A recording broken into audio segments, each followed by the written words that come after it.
Olá, tudo bem? Boa noite, sejam todos muito bem-vindos a mais uma live e dessa vez a nossa última live falando de Turquia. Esse país que nos encantou tanto ao longo das últimas semanas. Vai ser um bate-papo muito gostoso. Nós vamos estar conversando aqui com o Padre Romão, que já esteve lá na Turquia, se eu não me engano, 3 vezes. Então tem experiência para contar de como que funciona a Turquia, o que tem de importante, o que tem de religioso e tão gostoso para visitar nesse país. Por isso que nós chamamos ele para que pudesse dar também um momento, fazer um momento aqui de reflexão, até de oração também conosco, para falar desse país que nós gostamos tanto. Então sejam todos muito bem-vindos, agradecemos todos vocês que já vão entrando aqui para ir conversando com a gente. Ainda mais hoje, não sei na cidade de vocês como é que tá, mas aqui tá um friozinho gostoso. Tudo bem, Márcia? Muito bom ter você aqui. Muito bem, fico muito feliz de poder tê-los aqui para que a gente possa conversar um pouquinho mais desse país. A Márcia vai estar indo com a gente na nossa próxima peregrinação para lá. E quem sabe você também que não está aqui com a gente, também não se anima, se empolga para estar também na nossa próxima peregrinação, que por sinal é junto com o Padre Romão, que vai estar participando na live hoje com a gente. Ele já avisou que já ia entrar, pedi para a Melissa avisá-lo que a gente já está ao vivo, ele acabou de entrar, então agora a gente já vai convidá-lo para entrar aqui com a gente ao vivo. Esse destino que a gente gosta tanto, que é a Turquia. Muito bem. Padre, agora é só você aceitar. Ótimo, tudo bem, Padre? Seja muito bem-vindo. Boa tarde, Larissa, boa tarde a todo o povo santo, gente boa aqui, que vai acompanhar a nossa live hoje super especial. Boa tarde, Padre. Obrigada, é uma alegria muito grande. Em nome da Sacratur, quero te agradecer por ter aceito esse nosso convite. A gente sabe da sua rotina corrida, cheia de coisas, mas mesmo assim achou um tempinho para estar conosco aqui nesse dia de hoje. Miriam, a data de saída vai ser em abril, tá? Mas depois a gente volta a falar sobre isso e no final você manda um inbox que a gente conversa sem problema. Bom, nós vamos iniciar a nossa live como a gente sempre começa, sempre com uma oração. Então nós vamos sempre iniciamos assim, Padre, pedindo que Deus realmente abençoe esse momento, que seja prazeroso e gostoso para nós que estamos aqui, para as pessoas que estão assistindo. E eu sempre me aproveito quando eu tenho um padre aqui comigo e peço para que o padre faça a oração, para as pessoas não enjoarem da minha, entendeu? Então, por favor, queria pedir que o senhor conduzisse a oração para iniciar essa nossa live. Então vamos pedir que Deus nos abençoe e Ele abençoa sempre. Abençoe essa live, abençoe também esse fim de tarde, começo de noite, abençoe a nossa rotina e abençoe especialmente as pessoas que estão necessitadas ainda mais da bênção. Todo mundo tem necessidade da bênção, né? Mas algumas pessoas passam circunstâncias especiais em que essa bênção se faz ainda mais necessária. Então, o que nós pedimos é isso. Rezamos por aqueles que nós conhecemos, que precisam, e por aqueles que nós nem conhecemos, mas Deus sabe quem são e que precisam muito. Então, obrigado, Deus, por essa oportunidade de encontro com as pessoas que estarão conosco nesta live e obrigado também pela oportunidade de sonhar, né? Porque, afinal de contas, falar de um lugar que não é a nossa realidade sempre nos leva a viajar no pensamento, na imaginação e que, com a graça dele, esse sonho possa um dia se tornar realidade, porque, para quem tem fé, é algo muito especial. Vamos rezar uma Ave Maria, Nossa Senhora, Mãe da Sagrada Família, que como mãe e mestra, nos ajude sempre a entender cada vez mais os mistérios de Deus e a viver o que aprendemos. Ave Maria, cheia de graça, o Senhor é convosco. Bendita sois vós entre as mulheres, e bendito é o fruto do vosso ventre, Jesus. Santa Maria, Mãe de Deus, rogai por nós, pecadores, agora e na hora da nossa morte. Amém. Muito bem. Bom, então, como a gente sempre faz, quero apresentar para vocês o Padre Romão, para quem não conhece. O Padre Romão é pároco da paróquia que eu tenho participado, já faz mais ou menos 10 anos que a gente se conhece.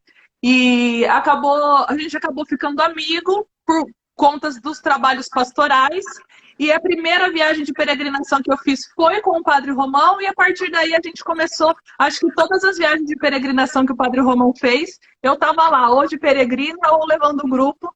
depois que começamos com a Sacra Tour. Então, já faz um tempinho que a gente se conhece pastoralmente também, como paroquiano e pároco, e também nas nossas peregrinações como diretor espiritual dos nossos grupos. Padre, eu queria que o senhor se apresentasse um pouco também, falasse o tempo que você tem aí de caminhada sacerdotal, contasse um pouco das suas experiências nas suas peregrinações. Queria que fizesse uma apresentaçãozinha rápida sua também, e mais uma vez, seja muito bem-vindo, obrigada por aceitar o nosso convite. Larissa, é uma alegria poder estar aqui e falar com as pessoas que eu conheço e gente que eu provavelmente não conheça, mas com certeza a gente sempre se sente irmão, irmã, sobretudo com quem professa a mesma fé, né? Bom, eu sou daqui de Londrina, nasci em Londrina, sou padre da Arquidiocese de Londrina e sempre trabalhei em Londrina. É até uma curiosidade, porque para muitas pessoas o padre sempre vem de outro lugar, muitas vezes da Europa, de longe. Então, eu sou padre na minha própria terra. Estudei fora, claro, estudei em Campinas, eu fui seminarista xaveriano, uma ordem missionária. Hoje eu sou padre diocesano, já ordenei como padre diocesano. E, e também morei em Apucarana, onde eu fiz filosofia. Mas, assim, somando, o tempo que eu fiquei fora foram só 4 anos. O restante da minha vida sempre aqui em Londrina. E 21 anos de ordenação sacerdotal e a paróquia São Vicente de Paulo, onde estou atualmente, é a minha terceira paróquia. É mais ou menos isso. Que bom. Bom, o padre já foi para lá 3 vezes, né, padre, para a Turquia, que o senhor já foi, né? Isso. Estive na Turquia em 2013, 2014 e ano retrasado, 2018. acho, né? Acho que 2018. Isso mesmo. Foi a última vez. 3 vezes, Nunca E o senhor imaginava. sabe que todas as vezes que o senhor vai para lá, é comum a gente perceber que as pessoas têm um encantamento pelo país, né? O peregrino chega numa expectativa e vai embora desacreditando basicamente do que ele viu, de tão gostosa que foi a experiência. O que o senhor acha que mais encanta o peregrino quando ele chega lá na Turquia, ou mais ainda, quando ele sai da Turquia? O que mais encantou esse peregrino? O que eu acho que mais encanta é que a imensa maioria das pessoas não tem ideia do que é a Turquia. A não ser alguém que goste muito de história e já leu e conheceu um pouco mais, mas a imensa maioria das pessoas não conhecem nem a Turquia, nem os turcos. Aqui na nossa região, muita gente fala, loja ali é do turco. Não, aqui nós não temos turco. A nível de Brasil, acho que pouquíssimos turcos devem existir. O que existe são árabes. Então, quem nunca foi à Turquia não tem noção do que é o turco. E o país, que é um país lindo, um país muito expressivo, importante no contexto da história mundial, um país de uma riqueza cultural extraordinária e um país muito importante para a nossa fé cristã, porque depois da ressurreição de Jesus, a região onde hoje é a Turquia e a Grécia foram os principais palcos dos acontecimentos do Novo Testamento. As cidades onde Paulo passou, para as quais ele escreveu a maior parte. Então, assim, o encantamento vem primeiro por essas descobertas, tanto do contexto cultural, histórico, pela geografia também, que é muito curiosa, né? Um país que tem uma geografia totalmente distinta, ali na região da Capadócia, inclusive o povo sobe de balão para poder olhar de cima para baixo, aquela geografia que é linda. Também a região lá em Pamukkale, que tem aquela montanha de calcário, é uma coisa fantástica, aquelas águas termais que brotam lá de cima. E os vulcões, né? É impossível ir à Turquia e não passar do lado de um vulcão. Então, são coisas muito diferentes daquilo que nós estamos acostumados na nossa realidade. A geografia também conta. E a acolhida, a cordialidade do povo turco. O povo turco é muito simpático. O povo turco não perde nada para o povo brasileiro em termos de receptividade, de atenção, de bondade. E uma outra coisa que eu destacaria ainda, é um país bem cuidado. um país muito bem cuidado. É um país que não faz parte da Europa, mas ele já tem os padrões europeus de cuidado, de limpeza. É um país emergente como o Brasil, mas está bem na frente do Brasil, na parte de infraestrutura, rodovias, aeroportos. É assim, surpreendente. Todo mundo com quem eu já conversei com a Turquia fala assim: nossa, eu não imaginei que era tudo isso. Sem contar a Eu quero. comida, né? Larissa, a comida turca também é muito boa. Os pratos, os doces, quem adora doce, come até não querer mais, né? Na verdade, eu quero só antes do padre continuar, eu quero avisar vocês que todos esses lugares que ele falou, tudo isso nós já postamos no feed aqui da Sacratur. Então, se você está entrando aqui pelo que está seguindo o padre, segue a Sacratur que você vai conhecer o que é Pamukkale que ele falou, um pouco dos passeios de balão. O vulcão vai ser postado amanhã, tá? Então, de tudo que ele falou, a única coisa que ainda não foi foram os vulcões. E as comidas, eu não sei também, padre, se você ficou sabendo, mas a gente tem feito também lives culinárias e a gente ensinou também a fazer uma receita turca. Foi bem difícil definir a receita justamente por isso, porque são pratos que são realmente bem gostosos, bem diferentes, com um paladar muito gostoso. Então vale a pena depois também dar uma olhadinha na nossa receita turca, que é bem facinho de fazer, tá? Deixa eu te fazer uma outra pergunta, padre. A gente fala de Turquia e pensamos que é um país muçulmano e às vezes até a gente tem um estigma negativo do país que o que eu vou fazer ali você comentou que a Turquia ela foi na época lá da época bíblica, vamos chamar assim, um dos locais mais importantes junto com a Grécia para o Novo Testamento. Mas o que eu tenho de religioso que vale a pena ser visitado na Turquia? O que sobra desse período que você apontaria como sendo assim locais imperdíveis na Turquia? Olha, eu penso que é a história.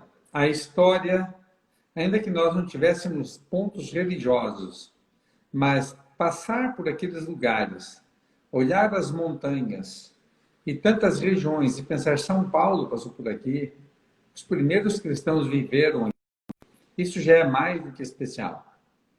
Mas nós não temos só história, temos também ruínas, muitas ruínas na Turquia, ruínas que remetem à fé cristã e ruínas que remetem à história.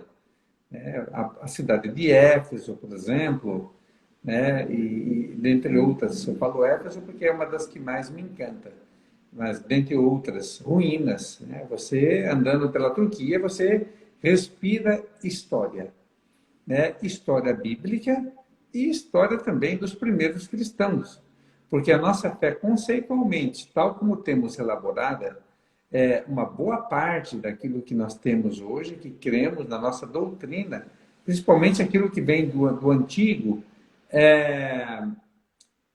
foi pensado, foi formulado na Turquia. Por exemplo, o creio em Deus Pai, que nós rezamos em todas as missas. Creio em Deus Pai, Todo-Poderoso, Criador do céu e da terra, que é rezado não só por nós, quanto por algumas igrejas protestantes históricas também rezam. Por exemplo, é possível encontrar na internet uma explicação muito bonita sobre o creio, feito pela Igreja Metodista. Então, esse creio, que ele é a base para a nossa fé cristã, ninguém pode se dizer cristão se negar uma das afirmações, das formulações do creio. O creio, ele foi formulado na cidade de Niceia, na Turquia. Não é tão longe da atual Istambul. Não é tão longe que a atual Istambul é a antiga Constantinopla, que é a antiga Bizâncio, né? Então, por esses motivos, na medida em que você vai passando nesses caminhos, numa peregrinação, por exemplo, você vai trazendo para o povo, olha, aqui aconteceu isso, aqui aconteceu aquilo, e a gente sempre vai procurando trabalhar uma espiritualidade que tem a ver com o lugar onde a pessoa passou. Eu acho interessante. Primeiro que você me surpreendeu com a sua resposta, porque eu tinha certeza que você ia responder que era a casa de Maria. Até ela estava assim muito preparada para dar andamento nisso, tinha certeza que essa seria a sua resposta. Mas eu quero só fazer um comentário sobre isso que você disse, porque, por exemplo, o padre nunca foi para Niceia e eu tive a oportunidade de, em janeiro agora do ano passado, estar com um grupo lá. E a hora que eu cheguei na cidade, gente, a cidade não tem nada. Tem só, assim, uma ruína muito das fraquinhas, que é um lugar que não compensa visitar. Mas a hora que eu cheguei, eu senti uma emoção tão forte de pensar que eu estava em Niceia, o lugar onde tudo isso aconteceu, onde até hoje eu professo a minha fé, que veio desse lugar, que eu confesso que mesmo sendo uma ruína simples que tem dessa cidade, eu gostaria de voltar para essa ruína, visitar esse lugar de novo, porque de fato foi uma emoção muito grande estar ali. E já que o senhor falou de ruínas, que são locais que na verdade te encantam de estar lá, a gente tem dois roteiros básicos que a gente faz. Essa primeira peregrinação para lá em 2013 foi basicamente as 7 igrejas do Apocalipse. E as outras duas que nós fizemos o caminho de São Paulo. Quais delas que o senhor gostou, escolheria uma, vamos dizer assim, entre as 7 igrejas do Apocalipse ou os caminhos de São Paulo? O que você acha que para um peregrino agrada mais, atrai mais? O que você diria com relação a isso? Eu acredito que, assim, a Larissa fez a pergunta qual roteiro agrada mais, porque a Turquia tem muita coisa para ver, e se fosse ver mesmo, tinha que ficar um mês lá, né? Então, normalmente você escolhe, só conhece algumas coisas. Eu acho que é mais interessante os caminhos de São Paulo. Por quê? Porque na medida em que você passa nos caminhos, você vai pensando em São Paulo, esse grande missionário, e você vai também fazendo reflexões que marcaram a vida de São Paulo nos diferentes lugares onde ele passou. As 7 igrejas do Apocalipse, elas têm assim uma importância? Tem, mas algumas delas são mencionadas só uma vez ou duas. Você pega, por exemplo, Filadélfia, que é uma das 7 igrejas do Apocalipse. Nem ruínas tem hoje, da época bíblica não tem. Você pega Pérgamo, Turquia, né? Tem Bérgamo, Itália.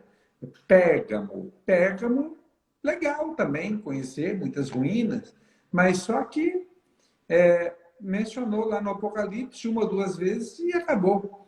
Das igrejas do Apocalipse, que tem assim, uma forte menção, e depois tem também outras passagens no Novo Testamento, é Éfeso. Éfeso, né, onde está a sepultura de São João, e São Paulo que escreveu aos Efésios, e aconteceu muita coisa em Éfeso.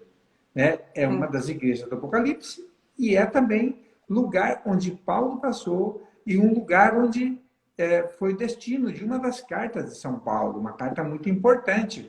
São Paulo ficou muito tempo, ele ficou mais de 2 anos em Éfeso, ficou bastante tempo, né? Então,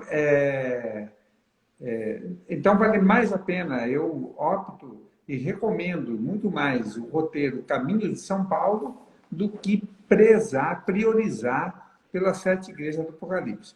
Uma outra coisa também, que eu acho que pesa contra as 7 igrejas, é que elas são muito longe uma da outra.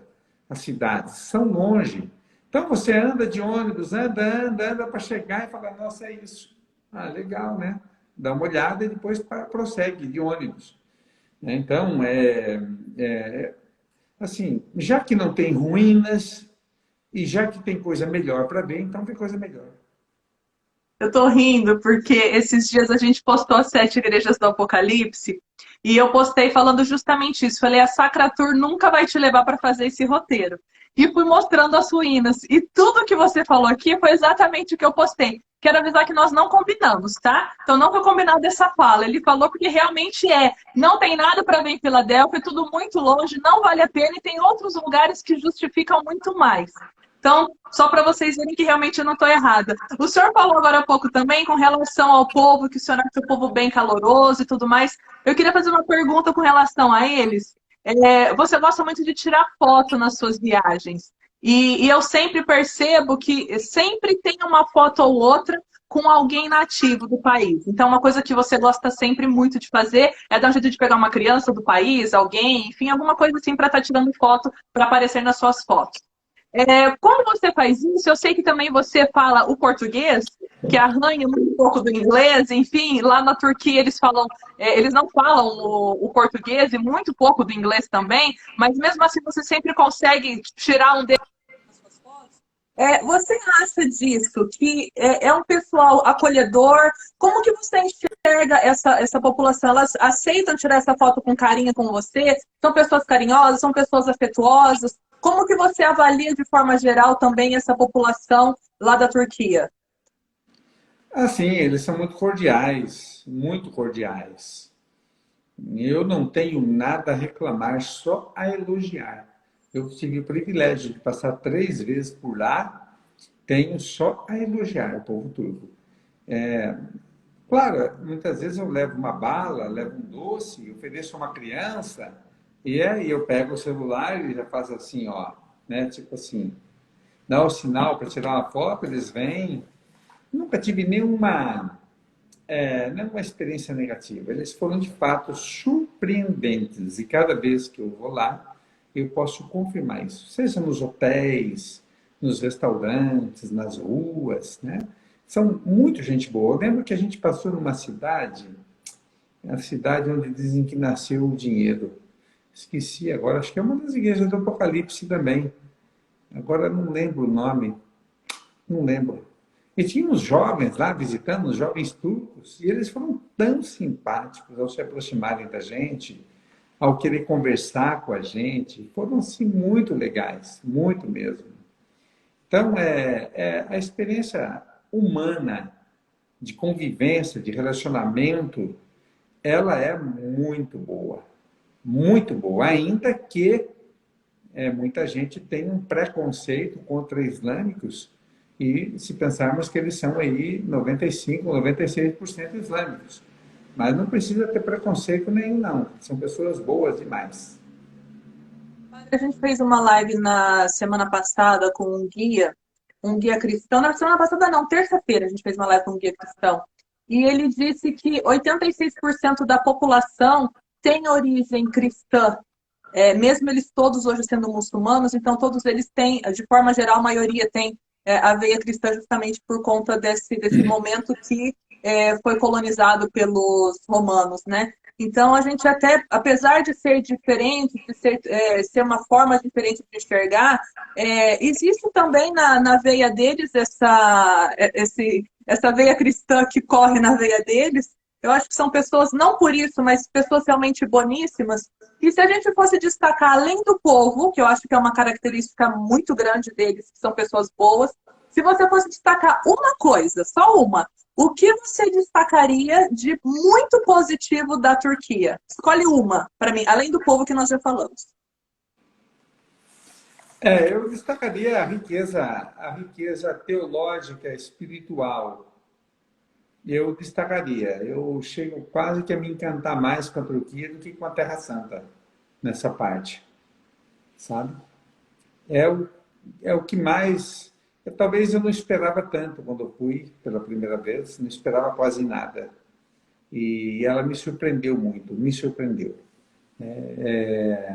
Essa riqueza aí. E você acha que, por não ser, você não esperar tudo isso, e as pessoas, de forma geral, também não esperam, de forma geral, os nossos roteiros, todos de Turquia, a gente faz Turquia e Grécia juntos. E acho que no colégio a gente estuda mais a Grécia, fala-se mais aqui no Brasil, muito mais da história da Grécia do que da história da Turquia. Então as pessoas vão numa expectativa muito grande para conhecer a Grécia, né? A expectativa, na verdade, é maior para a Grécia do que para a Turquia. Você acha que quando termina a viagem, elas se encantam mais pela Turquia ou mais pela Grécia? Ou até da sua experiência, você se encantou mais com a Turquia ou se encantam mais pela Grécia? Eu não sei, mas é pelo que eu já fiz essa comparação. As pessoas se encantam muito mais com a Turquia. Muito mais, na minha opinião, de tudo que eu vejo. Muito mais. Pela qualidade dos passeios, pelos guias, que normalmente são mais amáveis, mais dóceis, os guias turcos, e também pela história, por tudo que encontra lá. Eu vejo. Eu nunca imaginava que eu ia me encantar mais com a Turquia do que com a Grécia. Nunca. Mas isso aconteceu. Eu acho que, de forma geral, isso acontece com as pessoas também, né? de acabarem se encantando um pouco mais pela Turquia do que o encantamento pela Grécia. Eu acho que a gente quase que se frustra com a Grécia, de tanto que a gente se encanta com a Turquia. Eu acho que é um país de uma riqueza de paisagens, riqueza cultural, riqueza religiosa, como o senhor já colocou algumas vezes aqui, que realmente acaba. Quando chega na Grécia, a gente sonha em ver o Panteão, de estar lá, de Partenon, de poder entrar, de ver aquele lugar maravilhoso. Mas a gente já viu tanta coisa linda na Turquia que às vezes parece que a gente esperava mais da Grécia. De repente, se a gente inverter o roteiro, começar primeiro na Grécia, de repente, pode ser que a gente curta um pouco mais a Grécia do que a gente curte depois de visitar a Turquia. Uma coisa que eu queria te perguntar, que nós não falamos nada para perguntar sobre isso, eu te falei que 86% da população tem a veia cristã. Você falou bastante da questão do quanto religioso é importante esse país, justamente porque se passaram muitos acontecimentos por ali. E hoje é um país muçulmano. Você acha que hoje a Europa, que é um país também católico, que também com certeza mais de 86% das pessoas tem algum ancestral que seja cristão, que é um local de berço hoje até para a nossa fé, onde tem a vida de tantos santos, tem ali o Vaticano que fica que fica na Itália.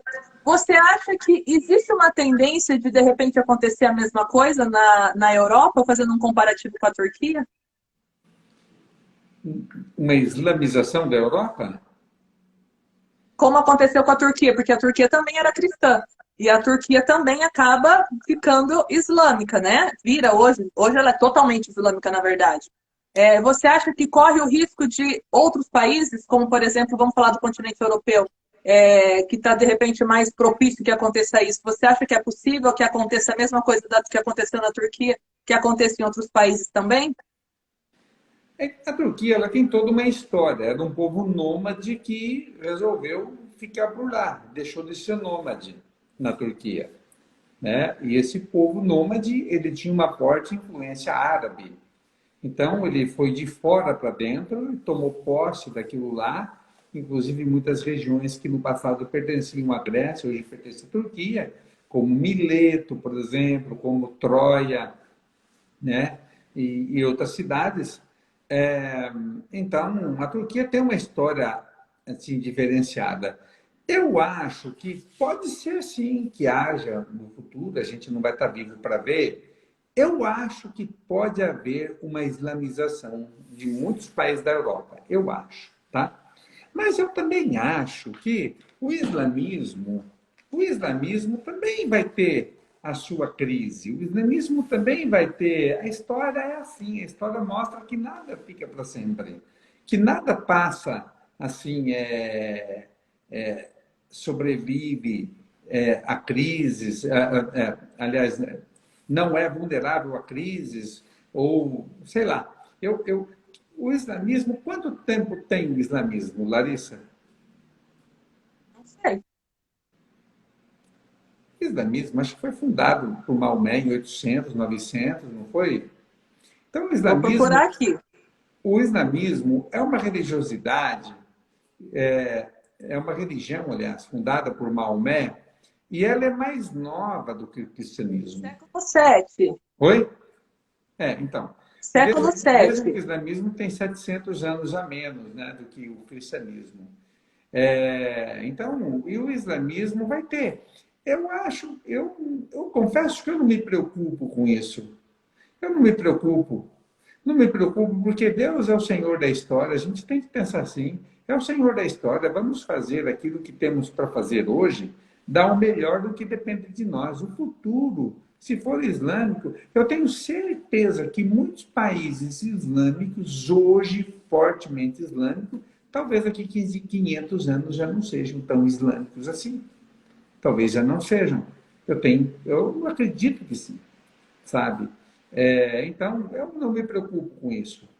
Até porque eu lembro que na Turquia, que é um país islâmico, tem 95, 96% de islâmicos, o nosso guia, Chuchu, né, um rapaz todo amável, ele, ele era islâmico xiita, tá? E ele disse que na Turquia 95, 96% são islâmicos, porque quando a criança nasce, os pais têm que revelar a que religião pertencem. Se os pais não revelarem nada, eles colocam islâmico. Então, muita gente é islâmico no documento somente, e depois a pessoa deixa de frequentar a religião. Ou ela vira uma ateia, ou ela até muda de religião e continua islâmico a vida toda, o documento dela. Então, eu lembro que ele falou bem disto. Primeira coisa.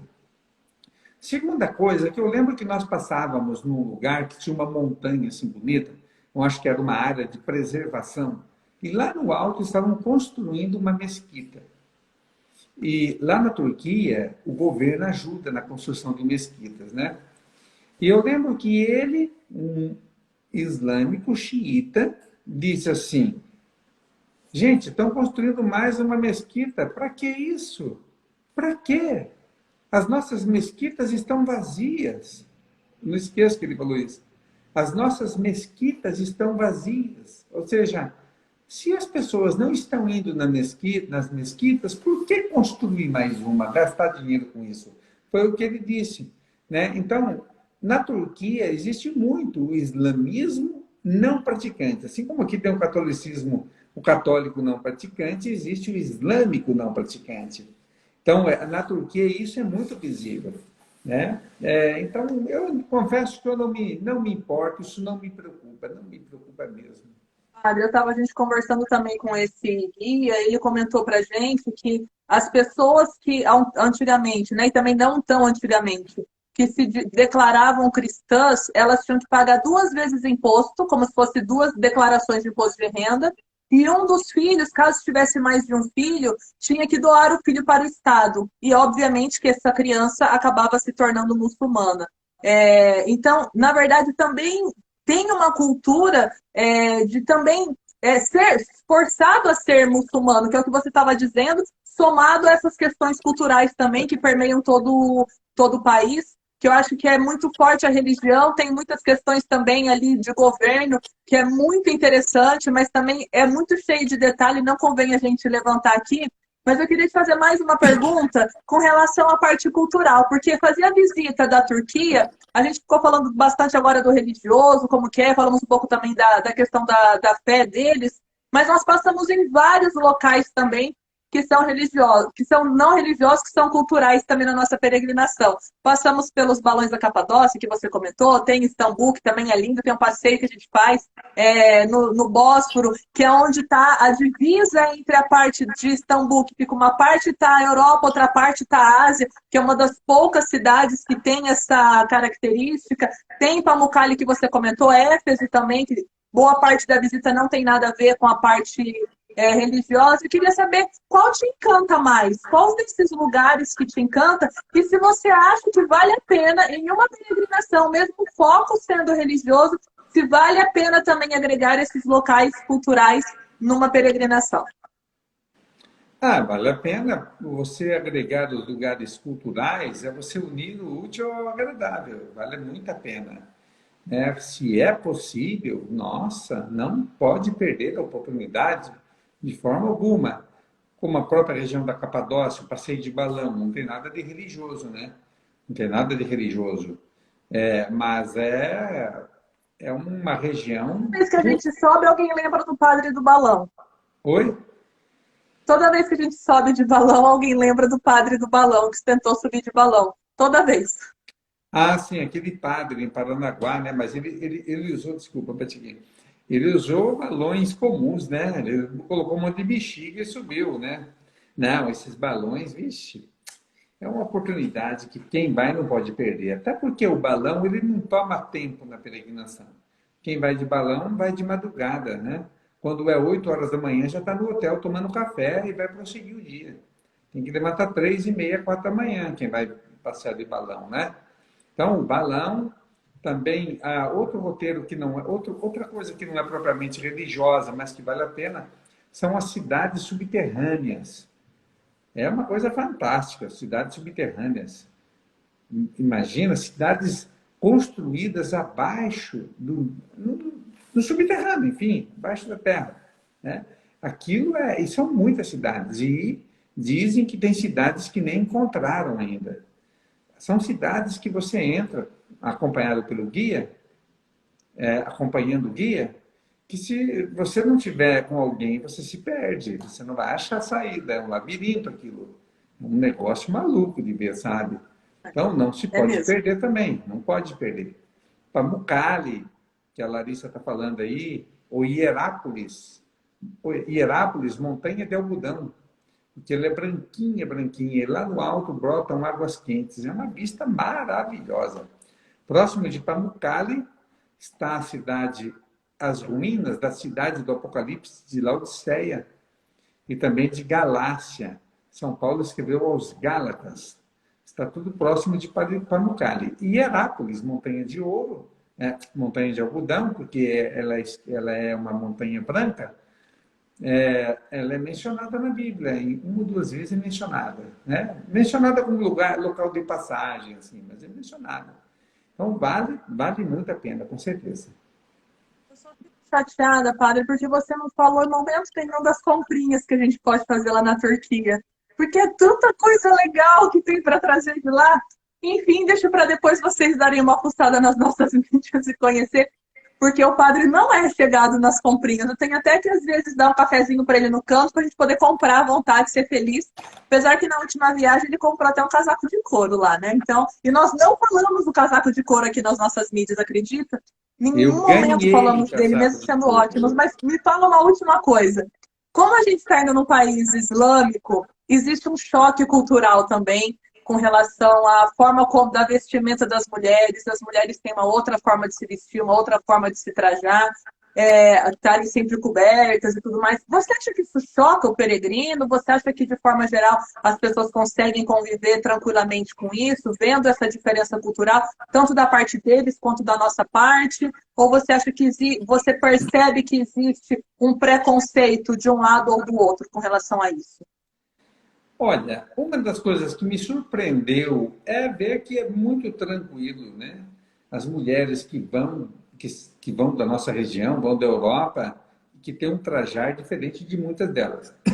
Muitas porque não é unanimidade na Turquia também, né? Essa questão do traje, da burca para a mulher. A Turquia tem cidades muito conservadoras, como, por exemplo, a cidade que eu passei uma vez só, né? Filadélfia, já até citei aqui. Em Filadélfia, as meninas desde pequenas já têm uma burca, né? Tudo, né?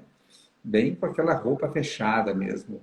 Mas se você vai, por exemplo, em Esmirna, que é uma outra igreja do Apocalipse, Esmirna, raramente você vê uma mulher de burca. Raramente. Então, assim, a Turquia é um país muito diverso, até mesmo entre eles. E aí que quando alguém do nosso grupo se depara com essas mulheres vestidas daquele jeito, muitas vezes ficamos um pouco assim chocados, né? Porque parece uma coisa muito estranha. Mas logo passa, porque há uma naturalidade de convivência, cada um respeita o outro e cada um prossegue como quer. Enfim, para mim isso foi uma surpresa. E acredito que quem vai também se surpreende de ver a naturalidade da convivência. Eu também acho que isso é sempre muito tranquilo. E acho que é muito tranquilo também por parte delas.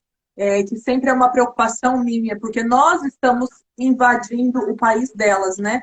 Então, sempre essa é a minha preocupação, e por isso que a gente também sempre orienta bem o grupo, para também tomar um pouco de cuidado com isso, porque é cultura deles, e eu acho que nós precisamos também respeitar essa cultura, que isso faz parte do estar na Turquia, não só conhecer a parte dos monumentos, mas também conhecer essa cultura da forma deles de se trajarem, de se portarem e tudo mais. Tudo isso faz parte de um passeio ali pelo país. Eu queria que você deixasse agora uma mensagem final convidando as pessoas para a sua peregrinação, que eles saibam como é que vai ser, que você falasse um pouquinho disso. E quero também pedir para as pessoas que estão aqui nos seguindo, que não seguem a Sacra Tour, para começar a seguir a gente, porque tem muito conteúdo muito bom. Nós estamos no meio de uma série Peregrinando de Casa agora por Turquia. Então essa é a nossa última live falando de Turquia. Chamamos o Padre Romão porque a próxima peregrinação nossa para a Turquia é com ele. Já tem experiência de outras idas e tenho certeza que vai ser uma experiência tão boa quanto, por exemplo, da Fernanda, que acabou de escrever para a gente aqui, falando da experiência dela que ela teve da última peregrinação também de Turquia com o Padre Romão. Padre, eu queria que o senhor falasse um pouquinho sobre isso, deixasse uma mensagem final para as pessoas. Com relação a qualquer receio que alguém tenha por ser um país islâmico, o que eu costumo dizer para muita gente existem muitos turistas na Turquia. Muitos turistas. Ônibus de turismo de todos os lados do mundo. E nós nunca ouvimos falar que fizeram qualquer mal a um turista. Eu nunca ouvi falar. Nunca. Volta e meia a gente ouve falar aqui no Brasil que matam lá um suíço, matam um europeu, né, na violência do Rio de Janeiro, que é terrível para a nossa imagem, né? Mas na Turquia nós nunca ouvimos falar que um turista foi agredido, que um turista foi morto. Não, não ouvimos. Então, paz no coração que alguém tem esse receio, né? O que eu digo, gente, é que a peregrinação à Turquia é muito agregadora para a vida espiritual, para o conhecimento da fé cristã, para o conhecimento bíblico e para o conhecimento cultural. Ela é muito agregadora. Eu não sei se tem outros roteiros por esse mundo afora tão agregadores quanto o da Turquia. Eu conheço pouco, não conheço muitos lugares, né? Mas o que mais agregou ao conhecimento, à experiência de fé foi a Turquia. É extraordinário. E uma vantagem muita gente vai viajar por aí, viaja sozinho, fala bem inglês, pega um roteirinho na mão e vai. Mas a vantagem de uma peregrinação é que você tem o ônibus à sua porta todo dia, para você chegar, para você sair, já sabe onde vai almoçar, já sabe onde vai jantar, e o melhor, tem um guia acompanhando o tempo todo. Se acontece um imprevisto, qualquer coisa, o guia está ali para ajudar. E também um guia que esclarece dúvidas. Os guias são muito preparados. Olha, nas 3 vezes que eu fui à Turquia, os guias foram muito bons. Muito bons. Surpreendente. Surpreendente. Então, vale muito a pena. O que uma viagem como essa agrega, gente? Eu não vejo ninguém arrepender de falar assim, nossa, gastei tantos R$ 1.000 para ir à Turquia, para ir à Grécia, eu não devia ter ido. Eu gastei, não. Você volta com a sensação de que valeu muito a pena. Ninguém arrepende pensando assim, devia ter guardado dinheiro em vez de fazer uma viagem dessa. Não, gente, nós levamos pouca coisa nessa vida, levamos pouca coisa. Eu já até falei para minha mãe, eu, por exemplo, eu gosto muito de navio, né? Já viajei de navio algumas vezes fazendo cruzeiro. Eu falo para minha mãe, o dia que eu tiver inválido na vida, o dia que eu não puder viajar por qualquer motivo, ou um dia que eu pressentir que a morte está perto, eu vou pensar assim, pelo menos eu viajei bastante. Viajei de navio, pelo menos eu viajei de navio, porque eu sou apaixonada por navio. Então, é isso daí. A gente tem que abraçar as oportunidades que a vida nos dá. Se você tem oportunidade de ir, não perca a oportunidade, não perca. Porque uma viagem te dá aquilo que ninguém vai te dar jamais. E não tem dinheiro que pague aquilo que uma viagem agrega. A Melissa está tirando um sarrinho meu aqui, que essa live é uma live de minuto de oração, não minuto de comprinhas, por isso que a gente não falou de comprinhas antes. Então, eu gostaria de encerrar essa nossa live com um minuto de oração, fazendo uma oração por esse país que nos acolhe de uma forma tão linda, tão gostosa, fazendo uma oração por essas pessoas que estão aí nessa expectativa dessa viagem, porque a nossa viagem, na verdade, de Turquia, gente, ela já foi alterada a data 2 vezes. Era para a nossa viagem ser agora em outubro, de início a gente achou que daria certo. Agora a nossa viagem trocou a data de novo, virou abril do ano que vem. Então existe uma expectativa muito grande dessas pessoas em fazerem essa viagem. Então eu gostaria que a gente terminasse então a nossa live com esse 1 minuto de oração por essas pessoas desse país, por essas pessoas que estão sonhando com essa peregrinação e pelas pessoas que de repente ouviram essa live e se interessaram para fazer essa viagem também com a gente. Por que não, né? Então, eu queria encerrar com o fato do nome da nossa live, que é Minuto de Oração, Padre. E deixo, logicamente, para você encerrar, para o senhor fazer essa oração para a gente.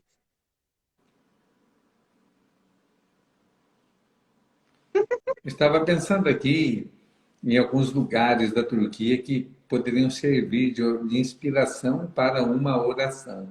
Mas são tantos lugares, né? São tantos lugares que é até difícil.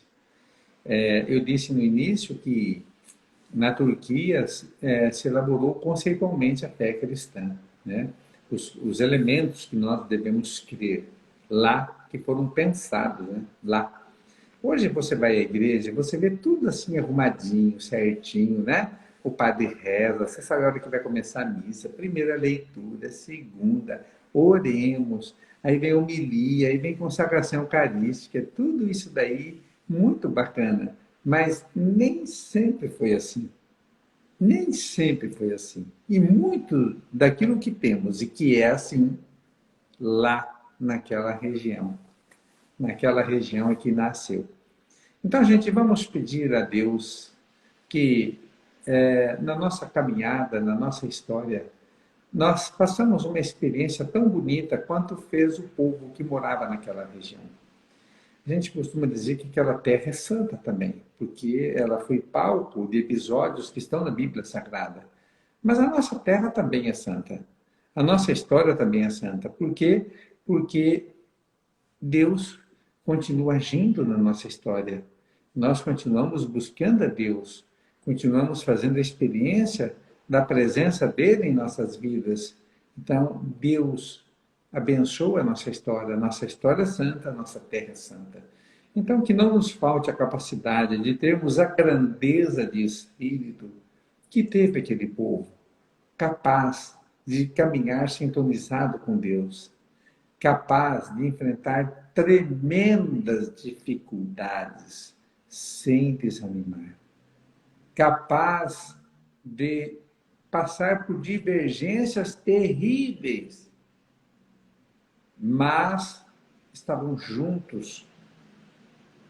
Foram poucos aqueles que se rebelaram e tomaram outro rumo. Muitos brigavam e estavam juntos. Brigavam por quê? Porque pensavam diferente com relação a elementos da fé cristã. Mas estavam juntos. Então peçamos a Deus essa grandeza de divergir, essa grandeza de passar por dificuldades, essa grandeza de ter também os nossos altos e baixos, de termos as nossas dúvidas, mas de deixar uma marca bonita e positiva, que seja sinal para aqueles com quem nós convivemos e para aqueles que vêm depois de nós e por acaso ficam sabendo das nossas vidas. Como eu disse que o creio em Deus Pai nasceu na Turquia, vamos encerrar rezando o creio. Creio em Deus Pai Todo-Poderoso, Criador do céu e da terra, e em Jesus Cristo, seu único Filho, nosso Senhor, que foi concebido pelo poder do Espírito Santo, nasceu da Virgem Maria, padeceu sob Pôncio Pilatos, foi crucificado, morto e sepultado, desceu à mansão dos mortos, ressuscitou ao terceiro dia, subiu aos céus, está sentado à direita de Deus Pai Todo-Poderoso, donde há de vir julgar os vivos e os mortos. Creio no Espírito Santo, na Santa Igreja Católica, na comunhão dos santos, na remissão dos pecados, na ressurreição da carne, na vida eterna. Amém. Gente, muito obrigada pela participação de vocês. Padre, muito obrigada por esse momento. Foi muito bom, foi muito gostoso poder relembrar essas viagens que já fizemos junto lá para a Turquia, com esse pessoal tão querido. E também convidar todos que possam participar conosco da nossa próxima peregrinação. Quero agradecer a todos que estiveram aqui, que estarão conosco nesse nosso próximo grupo, que nos acompanharam aqui. De forma especial a Márcia, que esteve o tempo todo. Quero agradecer as pessoas que já peregrinaram com o Padre Romão, que passaram por aqui também, que a gente viu. Aproveitar que o pessoal da Jordânia escreveu, que eles falaram que lá na Turquia tem um turismo muito forte de turismo capilar, e realmente isso é muito forte que tem lá, então tem muita gente indo. Agora, quando a gente vai, padre, a gente encontra as pessoas tudo com um pontinho assim na cabeça, e depois que eu fui descobrir que, na verdade, isso é por conta de transplante. Então, realmente, isso existe muito forte. A gente vende quem quiser, tá? Não tem problema, a gente também está vendendo esse turismo. Mas eu espero todos vocês nas nossas próximas lives, eu espero vocês que continuem nos acompanhando. Quem segue Padre Romão e não segue a Sacratur, segue a Sacratur para ter bastante conteúdo muito bom. Eu garanto para vocês que vocês não vão se arrepender. E, Padre, muito obrigada pela oportunidade de estarmos aqui juntos mais uma vez. Que Deus te abençoe bastante, abençoe sua comunidade e abençoe essa nossa próxima peregrinação também, que eu tenho certeza que vai ser uma bênção muito grande. Quem quiser mais informação, leva a gente lá para o inbox que a gente passa tudo para vocês. Padre, muito obrigada. Deixo agora a sua despedida para encerrarmos e dar uma bênção também na gente, né? Para poder encerrar a live com uma bênção, já que tem um padre. É isso, gente. Obrigado pela companhia, obrigado por terem participado, por terem ouvido. Né? Enfim, é sempre muito bom. Talvez alguém até quisesse perguntar alguma coisa, mas nem deu tempo. Não tem problema. A gente pode até ter outras oportunidades. Que Deus abençoe cada um de vocês, ilumine suas vidas, que a paz seja sempre a sua fiel companheira e que todos aqueles que desejam um dia conhecer essa terra bíblica possa ter a sua oportunidade. Que Deus os livre de todos os males. Em nome do Pai, do Filho e do Espírito Santo. Amém. Fiquem em paz, que o Senhor fique com vocês e onde for, que Ele sempre os acompanhe. Graças a Deus. Muito obrigada. Obrigada, Padre. Obrigada, gente. Tchau, tchau. Ah, só uma coisa que eu esqueci de falar, Padre. Vocês estão fazendo a oração, eu lembrei. A Miriam, que canta aí na paróquia, que também canta no grupo Coros, ela cantou uma música em turco pra gente, uma música cristã. É como se fosse uma música da renovação carismática, do grupo dos evangélicos que tem lá, mas ela cantou uma música cristã pra gente aqui também. Então, quem não assistiu, entra aqui no nosso feed, que vai encontrar com certeza a música da Miriam. Bom, acho que é isso. Tchau, gente. Obrigada, Padre. Nada, tchau, tchau. Obrigado a todos.